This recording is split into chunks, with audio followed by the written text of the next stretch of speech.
ఓం శాంతి. ఫిబ్రవరి 5వ తారీఖు మురళి ఉంది.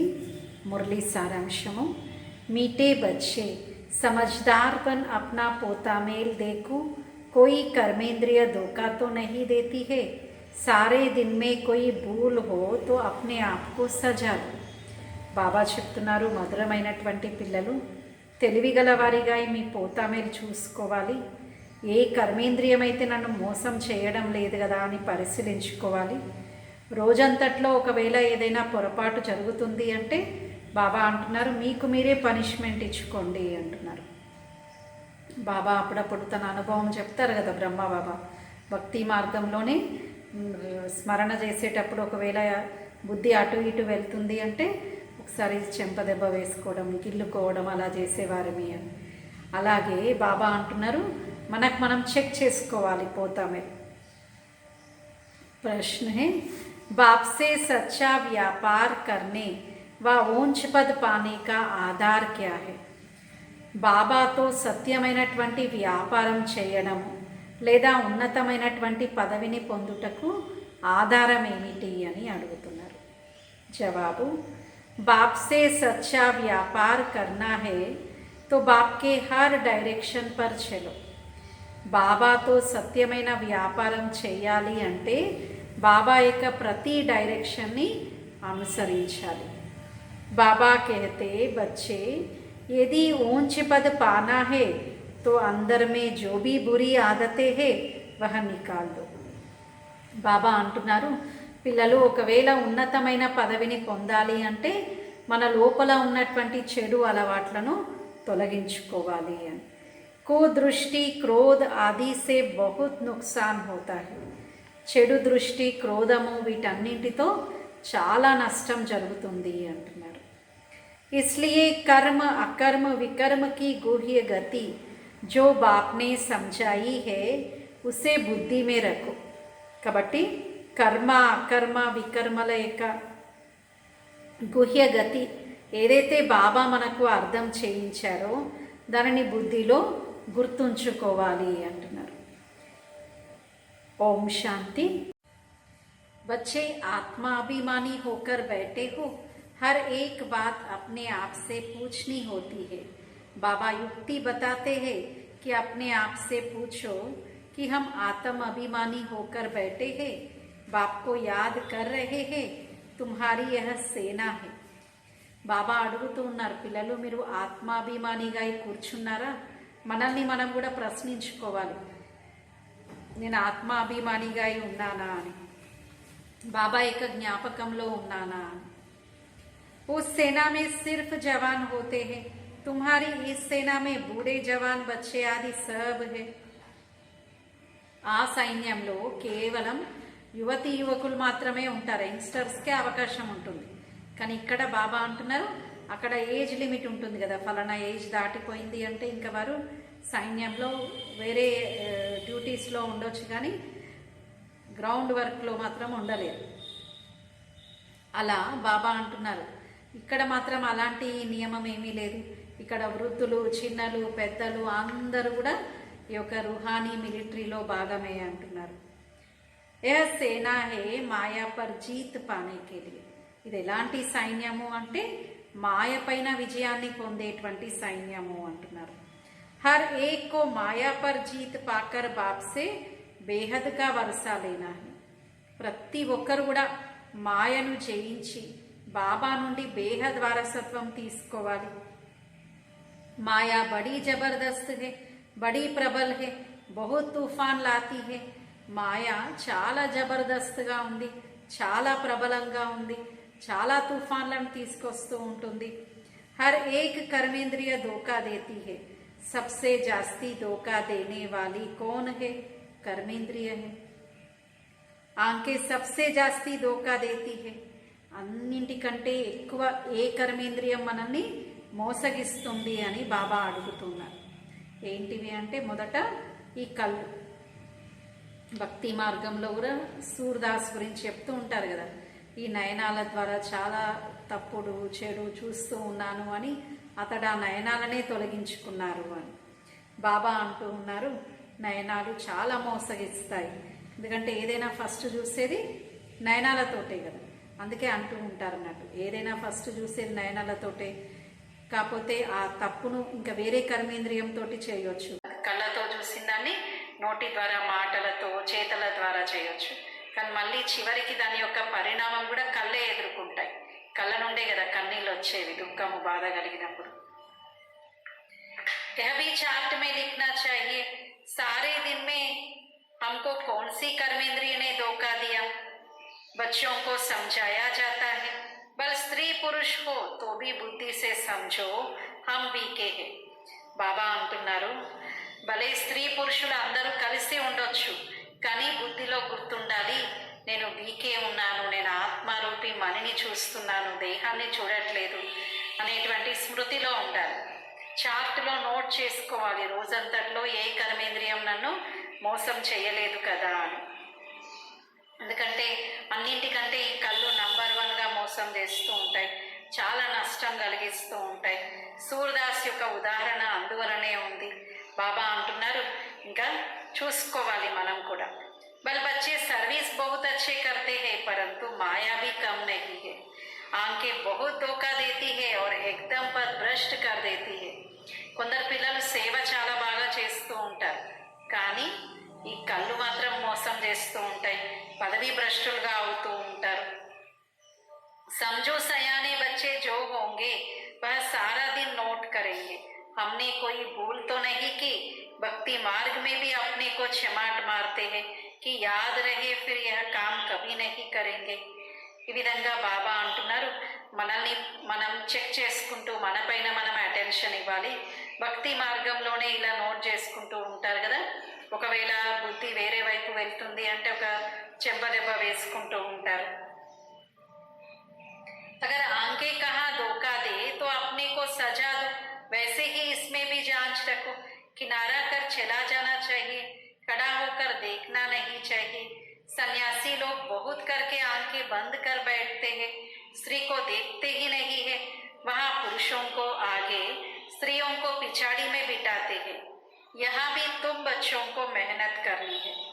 బాబా అంటున్నారు, భక్తి మార్గంలో ఇక్కడ కూడా మనపైన మనం ఒక అటెన్షన్ అనేది ఇవ్వాలి, చెక్ చేసుకుంటూ ఉండాలి, నా బుద్ధి ఎటువైపు వెళ్ళడం లేదు కదా అని. సన్యాసుల్లో చాలామంది కళ్ళకు గంతలు కట్టుకొని కూర్చుంటారు.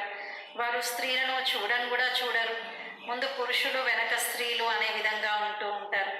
బాబా ఏమంటున్నారు అంటే, ఎవరిని చూసినా బుద్ధి చంచలం అవ్వకూడదు అంటున్నారు. ఇలా ఇంకా ఏదైనా చూస్తూ ఉన్నారంటే అలాగే చూస్తుండిపోకూడదు, అక్కడ నుండి దూరం వెళ్ళాలి.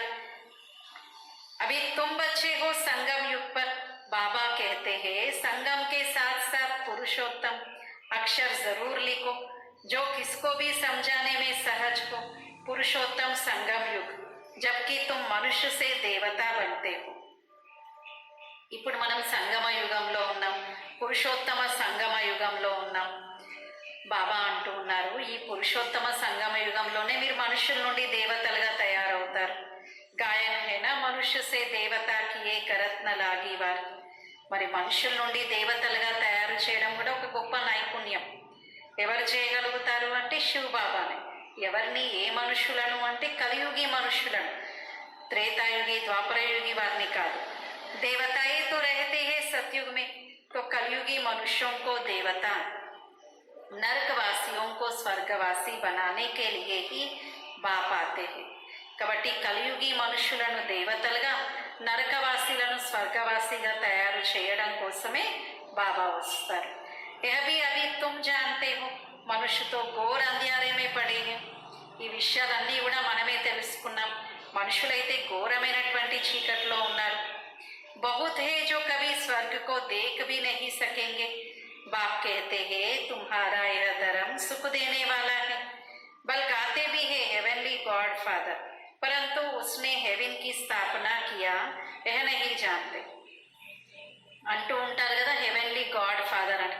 కానీ భగవంతుడు ఏ విధంగా హెవెన్ యొక్క స్థాపన చేశారు అనే విషయం ఎవరికీ తెలియదు అంటున్నారు. और धर्म वाले भी कहते हैं हेवెన్లీ గాడ్ ఫాదర్.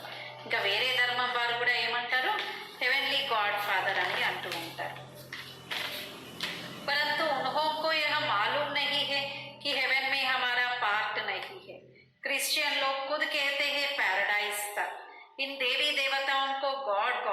कहते हैं। మరి బాబా మనకు అర్థం చేయిస్తూ ఉన్నారు. శివ బాబా యొక్క పాత్ర కూడా భారతదేశంలోనే ఉంటుంది, ఇతర దేశాలలో కాదు కదా.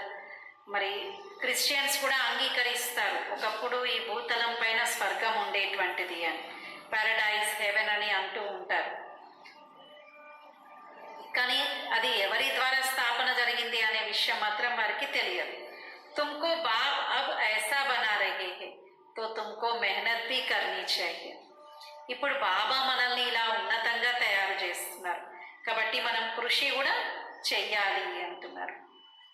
అప్నే సే రోజ్ పూచో ముజే కౌన్సీ కర్మేంద్రియ ధోకా దేతీ హై. మనల్ని మనం ప్రతిరోజు ప్రశ్నించుకుంటూ చెక్ చేసుకుంటూ ఉండాలి, ఏ కర్మేంద్రియం అయితే నన్ను మోసం చేయడం లేదు కదా. జబాన్ భీ కమ్ నహీ హై, अच्छी चीज देखेंगे तो दिल होगी यह काम. आगे तुम बच्चों की कचेरी होती थी, భూల్ బతాతే తే. మరి బాబా అంటున్నారు మీ యొక్క నోరు కూడా చాలా జాగ్రత్తగా ఉండాలి. అంటే దాని ద్వారా మాట్లాడే మాటలు కావచ్చు, లేక అది తినాలి ఇది తినాలి అనేటువంటి జిహ్న చాపల్యం కావచ్చు, ఇంకా బుద్ధి అటువైపు వెళ్తూ ఉంటుంది కదా. శివ్ బాబా కే యజ్ఞ సే కోయి చీజ్ చోరీ కర్నా బహుత్ ఖరాబ్ హై, పరంతు మాయా నాక్ సే బహుతోం కో పకడ్తీ హై. బాబా యొక్క యజ్ఞం నుండి ఏదైనా దొంగలించి తీసుకోవడం అంటే అది చాలా చెడు అలవాటు. బాబా అంటున్నారు మాయ తక్కువేమీ కాదు, ఇలా అప్పుడప్పుడు మన ద్వారా తప్పుడు పనులు చేయిస్తూ ఉంటుంది. తో బాప్ कहते हैं बच्चे बुरी आदतें जो है वह निकालनी चाहिए, नहीं तो ऊंच पद पा नहीं सकेंगे. చెడు అలవాట్లు ఏవైతే ఉన్నాయో వాటిని తొలగించుకోవాలి, లేదంటే ఉన్నతమైనటువంటి పదవిని పొందలేం కదా. बल स्वर्ग में जाएंगे परंतु कहाँ राजा कहाँ प्रजा, ప్రజా में भी गरीब साहूकार होते हैं. స్వర్గంలోకి వస్తారు కానీ ఎక్కడ రాజా ఎక్కడ ప్రజ, విధంగా తేడా అయితే ఉంది కదా. తో కర్మేంద్రియోంకి బహుత్ సంభాల్ రఖనీ చాహియే. కాబట్టి బాబా అంటున్నారు కర్మేంద్రియాల పట్ల కూడా చాలా జాగ్రత్తగా ఉండాలి. పోతా మేల్ రఖనా చాహియే, యహ భీ వ్యాపార్ హై నా కోయి విర్లా హీ యహ వ్యాపార్ కరే. పోతామేలు పెట్టుకోవాలి, ఇది కూడా ఒక వ్యాపారమే, చాలా కొద్ది మంది మాత్రమే ఈ వ్యాపారం చేయగలుగుతారు. బాప్ సమझाते हैं बच्चे अगर मेरे से व्यापार करना है ऊंच पद पाना है तो डायरेक्शन पर चलो. బాబా ఒకటే చెప్తున్నారు, పిల్లలు మీరు నాతో వ్యాపారం చెయ్యాలి అన్న, ఉన్నతమైనటువంటి పదవిని పొందాలి అన్న బాబా యొక్క డైరెక్షన్ ప్రకారంగా నడుచుకోండి అంటున్నారు. माया तुमको बुलाएगी जरूर, अगर बाप की मत पर नहीं चलेंगे तो पिछाड़ी में सब साक्षात्कार होंगे. బాబా యొక్క మతంపై నడవట్లేదు అంటే చివరికి అన్ని సాక్షాత్కారం అవుతాయి. फिर तुम बहुत पछताएंगे, अभी तो सब कहते हैं हम नर से नारायण बनेंगे. ఇంకా ఇప్పుడైతే అందరూ అంటూ ఉంటారు కదా మేము నరు నుండి నారాయణుడిగా అవుతాము అని. परंतु अपने आप से पूछते रहो, बाबा के डायरेक्शन को अमल में लाओ तो बहुत उन्नति होगी. మనల్ని మనం ప్రశ్నించుకుంటూ ఉండాలి, బాబా చెప్పేటువంటి డైరెక్షన్స్ని అమల్లోకి తీసుకురావాలి. అప్పుడే బాబా అంటున్నారు మీ యొక్క ఉన్నతి జరుగుతుంది అని. సారే దిన్ కా పోతా మేల్ నికాలు, ఆంఖోं ने कहा धोखा तो नहीं दिया, मंजिल बहुत ऊंची है इसलिए 8 रतन ही पास विद ऑनर निकलते हैं. ఈ గమ్యం చాలా ఉన్నతమైనటువంటిది, కేవలం 8 రత్నాలు మాత్రమే ఇక్కడ పాస్ విత్ ఆనర్ గా అవుతారు. बल 9 रतन भी होते हैं उसमें नंबर 1 तो है बाबा. बाकी 8 रतन जब कोई ग्रहचारी बैठती है तो 8 रतन की अंगूठी पहनते हैं. ఏదైనా గ్రహచారం ఏర్పడింది అంటే అష్టరత్నాల యొక్క ఉంగరాన్ని ధరిస్తారు కదా. तो पास विद ऑनर 8 ही निकलते हैं, बाकी को कुछ ना कुछ दाग लगते हैं, इसमें बड़ी मेहनत है. బాబా అంటున్నారు పాస్ విత్ ఆనర్గా అయితే కేవలం 8 మంది మాత్రమే వస్తారు, ఇంకా ఇందులో ఎలాంటి అభ్యంతరమే లేదు అంటున్నారు. కానీ బాబా అంటున్నారు మిగతా రత్నాలలో అయితే ఏదో ఒక మరక మచ్చ ఉంటుంది, మనం కూడా రత్నాలమే అందరూ కూడా, కానీ 8 రత్నాలు ప్రత్యేకించి విశేషమైనటువంటి వారు. रावण राज्य है ना, सतयुग में यह बातें ही नहीं होती क्योंकि रावण राज्य है नहीं. సత్యయుగంలో అయితే ఈ విషయాలే ఉండవు, ఎందుకంటే అసలు రావణ రాజ్యం అనేదే లేదు కదా. ऊंच पद देने के लिए भगवान तुमको पढ़ाते हैं, तो विचार करो. ఉన్నతమైనటువంటి పదవిని పొందడం కోసం స్వయంగా భగవంతుడు మనకు చదివిస్తూ ఉన్నారు కాబట్టి ఆలోచించండి. గురువు भी करते हैं ना, यह तो సద్గురు है. మరి గురువు కూడా ఉంటూ ఉంటారు కానీ ఇక్కడైతే స్వయంగా సద్గురు ఉన్నారు. उन्होंने तो सर्वव्यापी कह बाप से बेमुख कर दिया है. వాళ్ళైతే సర్వవ్యాపి అంటూ భగవంతుడిని నుండి మనల్ని దూరం చేసేశారు. तुम समझा सकते हो बाप कहते हैं मामे कम याद करो. బాబా అంటున్నారు మీరు ఎవరికైనా కూడా అర్థం చేయించవచ్చు. పిల్లలు మీరు ఆత్మ అనుకొని బాబాను జ్ఞాపకం చేయండి అని. क्योंकि मैं पतित पावन, फिर तुम कहते हो टिक्कर बित्तर में है. अब बाप कहते हैं तुम सब आसुरी मत पर मेरी ग्लानी अपकार करते आए हो. బాబా అంటున్నారు మీరు ఆసురి మతంపై అందరి యొక్క అపకారమే చేస్తూ వచ్చారు, నిందిస్తూ వచ్చారు కదా అంటున్నారు. अब हमको सब पर उपकार करना है. ఇప్పుడు బాబా అందరిపైన ఉపకారమే చేస్తున్నారు, అందరికీ మేలు చేస్తున్నారు. तुम बच्चों में कुदृष्टि क्रोध आदि कुछ नहीं होना चाहिए, अपना ही नुकसान करते हैं. ఎలాంటి కుదృష్టి క్రోధము అనేది ఉండకూడదు. మనుషులైతే తమను తామే నష్టపరుచుకుంటూ ఉంటారు. कुदृष्टि होती है तो उनका भी वाइब्रेशंस आता है, दूसरे को भी कशिश होती है. మరి చెడు దృష్టి ఉంది అంటే ఇంకా ఆ యొక్క వైబ్రేషన్స్ కూడా వస్తూ ఉంటాయి, వేరే వారికి కూడా ఆకర్షణ కలుగుతూ ఉంటుంది. బాబా గడి గడి बच्चों को ध्यान खिंचवाते हैं. बच्चे अपने को देखो कि कोई भी कर्मेंद्रिय के वश हो, विकर्म तो नहीं बनाया. బాబా పదే పదే మన యొక్క అటెన్షన్ని ఈ వైపు మరలిస్తూ ఉన్నారు. పిల్లలు చెక్ చేసుకుంటూ ఉండండి, నా ద్వారా ఎలాంటి పొరపాటు వికర్మ జరగలేదు కదా, ఏ ఇంద్రియం నన్ను మోసం చేయడం లేదు కదా అని. यह है विक्रम संवत. पहले था विकर्माजीत संवत, फिर जब विकर्म करना शुरू करते हैं तो विक्रम संवत होता है. ఇదేమిటి అంటే బాబా అంటున్నారు వికర్మ సంవత్సరం, కానీ వికర్మలే జరుగుతూ ఉన్నాయి కదా ఇప్పుడు కలియుగంలో. కానీ సత్యుగంలో ఉండేది ఏంటి వికర్మాజీత్ సంవత్సరం, అక్కడ ఎలాంటి వికర్మలు ఉండవు. अब बाप बच्चों को कर्म अकर्म विकर्म की गति समझाते हैं. कर्म तो करना ही होता है, सतयुग में तुम्हारा कर्म अकर्म बनता है, ऐसा बातें तुम अभी जानते हो. బాబా మనకు కర్మ అకర్మ వికర్మల యొక్క గతిని గురించి తెలియజేస్తూ ఉన్నారు. ఈ విధంగా ఈ విషయాలన్నీ మనమే తెలుసుకుంటూ ఉన్నాం. दूसरे तो बिल्कुल घोर अंधियारे में है, तुमको अभी ज्ञान का तीसरा नेत्र मिलता है. त्रिनेत्री त्रिकालदर्शी बनाने वाला एक ही बाप है. ఇప్పుడు మనందరికీ జ్ఞానం యొక్క మూడో నేత్రం లభిస్తుంది. త్రినేత్రి త్రికాలదర్శిగా చేసేవారైతే ఒకే ఒక బాబా ఉన్నారు. इस ड्रामा के राज को कोई बिल्कुल ही नहीं जानते. तुम मूल वतन, सूक्ष्म वतन, स्थूल वतन सबको जानते हैं. ఈ డ్రామా యొక్క రహస్యం గురించి ఎవరికి తెలియనే తెలియదు. మనం మూలవతనం, సూక్ష్మవతనం, స్థూలవతనం అన్నింటి గురించి తెలుసుకున్నాం. आधा समय के बाद फिर दूसरे धर्म आते हैं जो वृद्धि को पाते हैं. అరకల్పం తర్వాత వేరే వేరే ధర్మాల వారు వస్తారు, నెమ్మది నెమ్మదిగా వృద్ధి అనేది జరుగుతూ ఉంటుంది. उनको गुरु नहीं कहेंगे, गुरु तो एक के सिवाय कोई है नहीं, अर्थात सद्गति करने वाला एक ही है. మరి గురువు అయితే ఒకే ఒక శివ బాబా ఉన్నారు, ఒక పరమాత్మ తండ్రిని తప్ప మరెవరిని గురువు సద్గురువు అని అనలేదు. మామూలుగా చూడండి, లౌకికంలో ఎవరైనా ఏదైనా ఒక విద్య నేర్పించారు అంటే వారిని గురువు అంటారు. ఏదైనా ఒక మెకానిక్ పని ఒక వ్యక్తి నేర్చుకున్నారు మరొక వ్యక్తి నుండి అంటే ఈయన మా గురువు గారు అంటారు. అలా గురువు అని చాలా కామన్గా వాడుతూ ఉంటారు.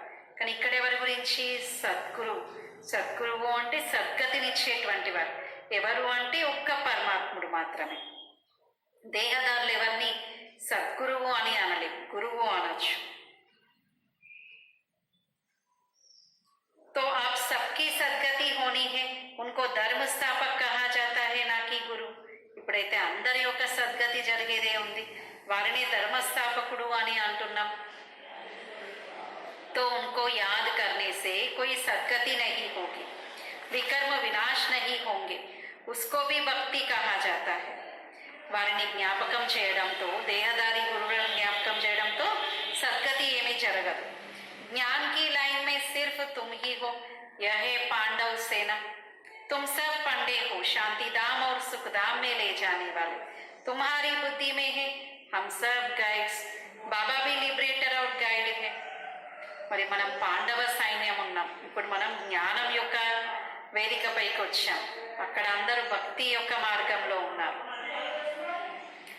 బాబా మనందరినీ కూడా గైడ్గా ఈ సుఖధామం శాంతిధామం తీసుకెళ్తూ ఉన్నారు.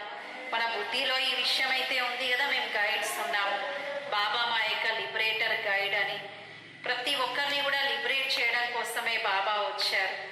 बाबा कहते हैं मुझे याद करो तो विकर्म विनाश होंगे, फिर अगर कोई विकर्म किया तो 100 गुना दंड हो जाता है. ఒకవేళ ఎవరైనా వికర్మలు చేశారు అంటే 100 రెట్లు శిక్షలు పొందాల్సి ఉంటుంది. इसलिए जहां तक हो सके विकर्म नहीं करो जो नाम बदनाम हो. కాబట్టి ఎంత వీలవుతే అంత వికర్మలు చేయకూడదు, మన పేరు పోగొట్టేలాంటి కర్మలు చేయకూడదు అంటున్నారు. विक्रम करने से फिर वृद्धि हो जाएगी, इसलिए अब बहुत खबरदारी रखना है. వికర్మలు చేయడం వలన అదే వృద్ధి జరుగుతూ ఉంటుంది. అందువలన బాబా అంటున్నారు మీరు చాలా జాగ్రత్తగా ఉండండి. भाई बहन की दृष्टि बहुत पक्की चाहिए. हम ब्रह्मा के बच्चे, शिव के पोत्रे हैं. शिव बाबा से हमने प्रतिज्ञा की है, फिर भी माया बहुत धोखा देती है. మనం సోదర సోదరి మల్లము అనేటువంటి దృష్టి చాలా పక్కాగా ఉండాలి. ఎందుకంటే మాయ మన ద్వారా ఎలాంటి పొరపాట్లు చేయించకుండా జాగ్రత్త వహించాలి. ఎందుకంటే మాయ చాలా మోసకారి ఉంది. कहना बड़ा सहज है, हम लक्ष्मी नारायण बनेंगे, परंतु डायरेक्शन पर भी अमल करना पड़े. అనడం చాలా ఈజీ, మేము లక్ష్మీనారాయణలుగా అవుతాము అని. కానీ బాబా అంటున్నారు దాన్ని ప్రాక్టికల్గా అమల్లోకి తీసుకొచ్చి అలా ఆచరణ ఉండటం, బాబా నుండి పూర్తి వారసత్వం తీసుకోవడం, ఇందులోనే కృషి చేయాల్సి ఉంటుంది. టీచర్ సే పూరా పడేంగి, అరే ఐసా టీచర్ ఫిర్ కబ్ మిలేగా క్యా. మరి ఇలాంటి టీచర్ మనకు మరెప్పుడైనా కలుస్తారా, లభిస్తారా? यह बस तुम ही जानते हो, देवता ये भी बाप को नहीं जानते तो और धर्म वाले कैसे जानेंगे. ఈ విషయాలన్నీ మనమే తెలుసుకుంటూ ఉన్నాం. దేవతలకు కూడా దీని గురించి తెలియనే తెలియదు. ఇంక ఇతర ధర్మాల వారు ఏ విధంగా తెలుసుకుంటారు? अब तुमको बाबा सारी सृष्टि के आदि मध्य अंत का ज्ञान सुना रहे हैं. यह ज्ञान फिर प्रायलोक हो जाएगा. బాబా ఇప్పుడు మొత్తం సృష్టి యొక్క ఆది మధ్య అంత జ్ఞానాన్ని మనకు వినిపిస్తూ ఉన్నారు. ఆ తర్వాత ఇదంతా ప్రాయలోపం అవుతుంది. मैं ही प्रायलोक हो जाता हूँ तो फिर यह ज्ञान कहाँ से मिलेगा. ఇంకా బాబా అంటున్నారు శివ బాబానే తన పాత్ర అయిపోయిన తర్వాత వెళ్ళిపోతారు. ఇంకా మళ్ళీ మనకి జ్ఞానం ఎవరు చెప్తారు, ఎక్కడి నుండి లభిస్తుంది? బాబా बच्चों को युक्ति बताते हैं तो हमेशा याद रखो कि हमको शिव बाबा सुनाते हैं. బాబా మనందరికీ యుక్తిని తెలియజేస్తున్నారు. పిల్లలు మీరు ఎప్పుడు కూడా గుర్తుంచుకోండి, శివ బాబా మాకు ఈ జ్ఞానం వినిపిస్తున్నారు అని. यह जानते हैं मैं भी शिव बाबा से वर्षा ले रहा हूँ, यह भी स्टूडेंट लाइफ में है. మరి మనం తెలుసుకున్నాం ఇప్పుడు శివ బాబా నుండి మనం వారసత్వం తీసుకుంటూ ఉన్నాం. మనం అందరం కూడా ఇప్పుడు ఈశ్వరీయ విద్యార్థులుగానే ఉన్నాం. तुम भी मनुष्य से देवता बनने के लिए पढ़ रहे हो. देवता ये होते हैं सतयुग में, కలియుగ में मनुष्य है. మనం కూడా ఇప్పుడు చదువుకుంటూ ఉన్నాం. దేవతలు ఎక్కడుంటారు అంటే సత్యయుగంలో ఉంటారు. ఇప్పుడు కలియుగంలో ఉన్నాం అందరం. उसमें भी अनेक धर्म है, यह बहुत समझने की बातें है. ఇందులో కూడా చాలా ధర్మాలు ఉన్నాయి. ఇవన్నీ కూడా అర్థం చేసుకునే విషయాలు. यहाँ आते तो बहुत है, फिर भी तकदीर में नहीं है तो कहते हमको संशय आता है. ఇక్కడైతే చాలా మంది వస్తూ ఉంటారు. అయినప్పటికీ ఒకవేళ వారి అదృష్టంలో లేదు అంటే ఇంకా సంశయంలో వస్తారు. శివ బాబా ఇస్మే कैसे आकर पढ़ाते हैं मैं नहीं जानता. శివ బాబా ఏ విధంగా బ్రహ్మతనులో వచ్చి చదివిస్తారో ఇది ఎవరికి కూడా తెలియనే తెలియదు అంటున్నారు. अरे शिव बाबा अगर न आए तो भला शिव बाबा को याद कैसे करेंगे जो तुम्हारे विकर्म विनाश को. శివ బాబా సృష్టి పైన అవతరించలేదు అంటే ఇంకా ఎలా మన వికర్మలు వినాశనం అవుతాయి? బాబాని ఎలా మనం జ్ఞాపకం చేయగలుగుతాం? మన ఉన్నతి ఏ విధంగా జరుగుతుంది. ఉనికి యాద్ కే బినా తో వికర్మ వినాశ్ హో న సకే.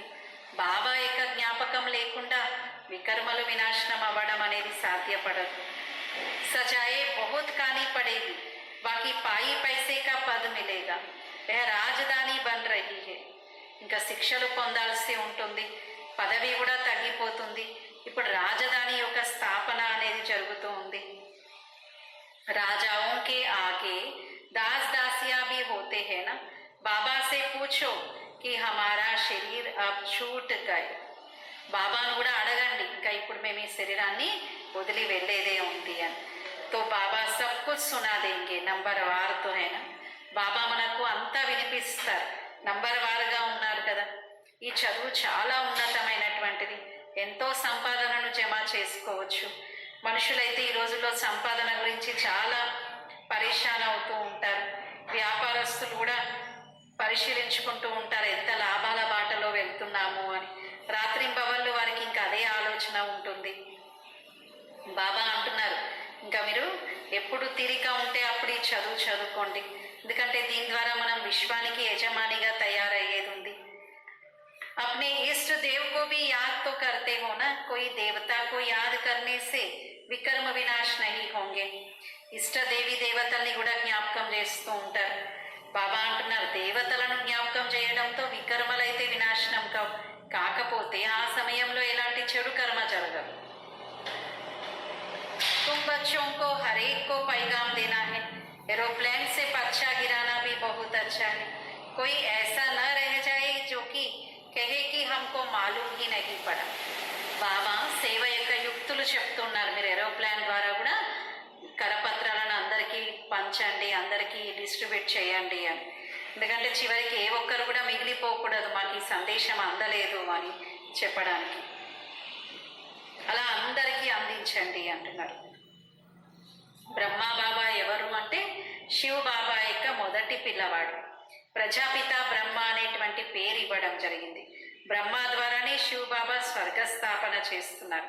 బాబా అంటున్నారు, నేను వీరి ద్వారానే ఆది సనాతన దేవీ దేవత ధర్మాన్ని స్థాపన చేయడానికి వస్తాను.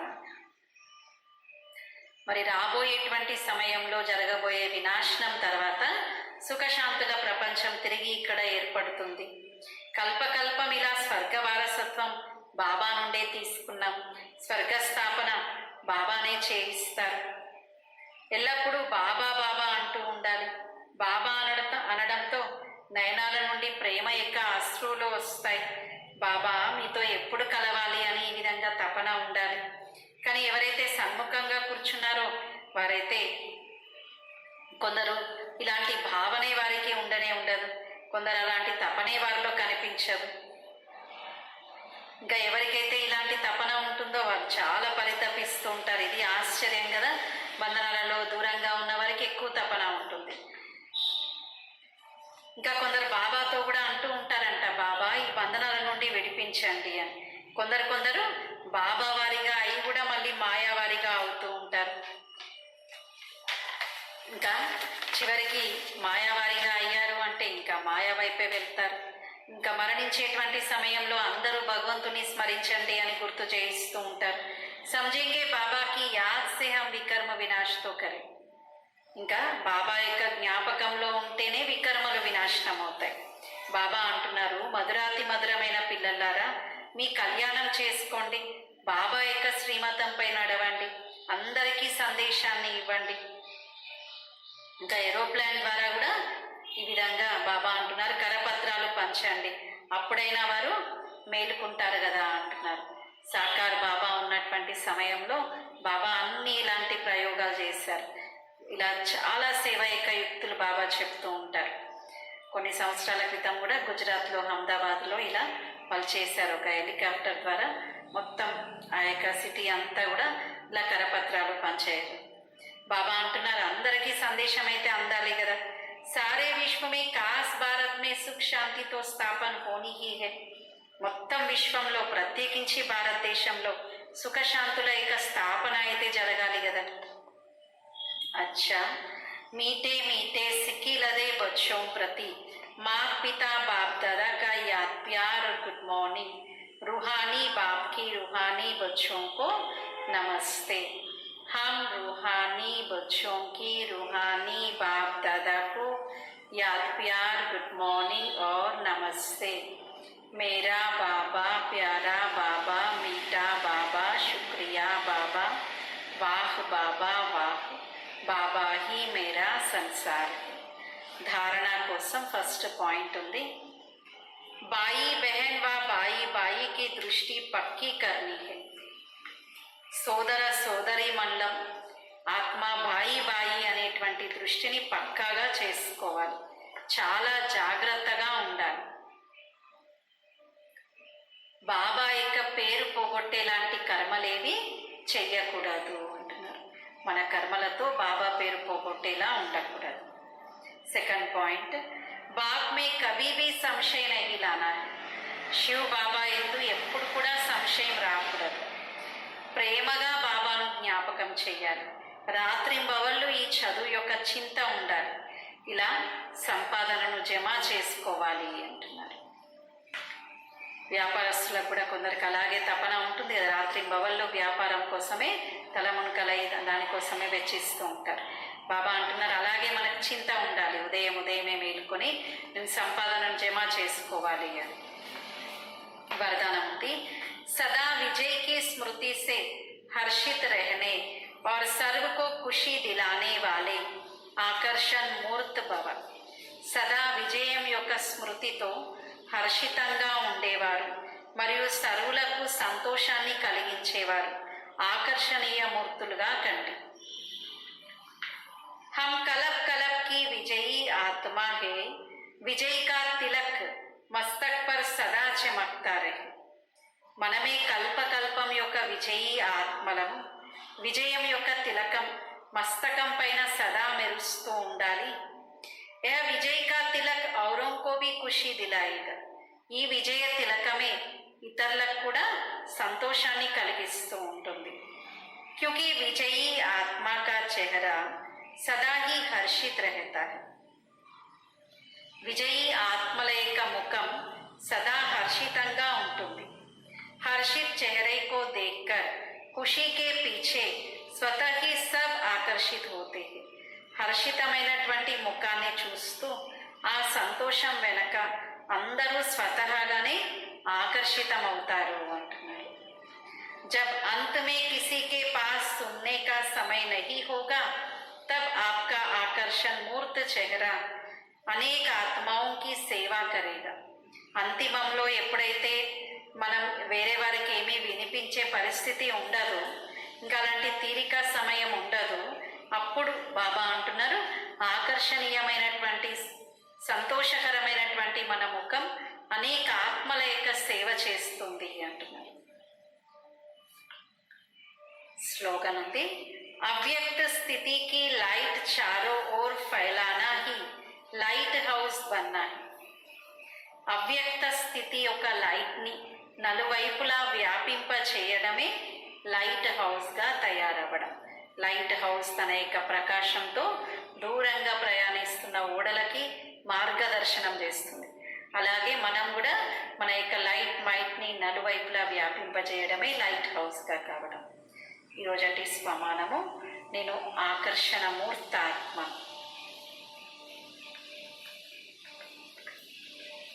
ఓం శాంతి.